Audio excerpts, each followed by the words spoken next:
V ďalekej krajine, kde boli kráľovstvá rozdelené, sa začarované bojové lode zmenili na ľad a mestá sa nemohli zobudiť z večného zimného spánku. Kde bolo, tam bolo, žil raz jeden chlapec menom Kai, syn čarodejníka, ktorého v jeden deň snehová kráľovná premenila na ľadovú sochu. Troll! Choď ho hľadať medzi ľudí. To bude hračka. Zajtra tu budeme s chlapcom. Vydrž, Gerda! Nepúšťaj sa! Nechcem ťa znova strátiť! Gerda! Zuta, trhaj! Púšť ma, vezmem ťa za Kajom, fajn. Poznám to tu ako svoju vlastnú dlaň. Myslel som si, že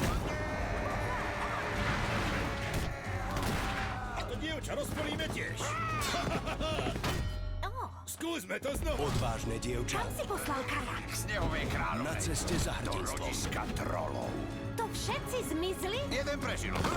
Bol silnejší, bol odvážnejší a taktiež veľký fešák. Tak počkať, kde je ten mocný troll? Nájde si nových priateľov. Čo ťa privádza na toto miesto? Obezte ho! Som dobrý, spýtaj sa Gerdy. No, A riskuje všetko. Už to dievča konečne chyťte! Hlúpy troll! Orm, ja sa volám Orm. A bojuje nikdy nevyhráte. A kto ma asi tak zastaví? Ja viem, čo mám robiť. proti mrazivému zlu. Snehovej kráľovnej budeš potrebovať síl. Dám jej svojho soba. Bež, Ragnar, rýchlejšie ako vietor. Aby zachránila brata. Už nevládzem. Cítim sa tak sama. Nie si sama, Gerda. Kým si nás budeš pamätať, Aj svet budeme stále v tvojom. z večného mrazu.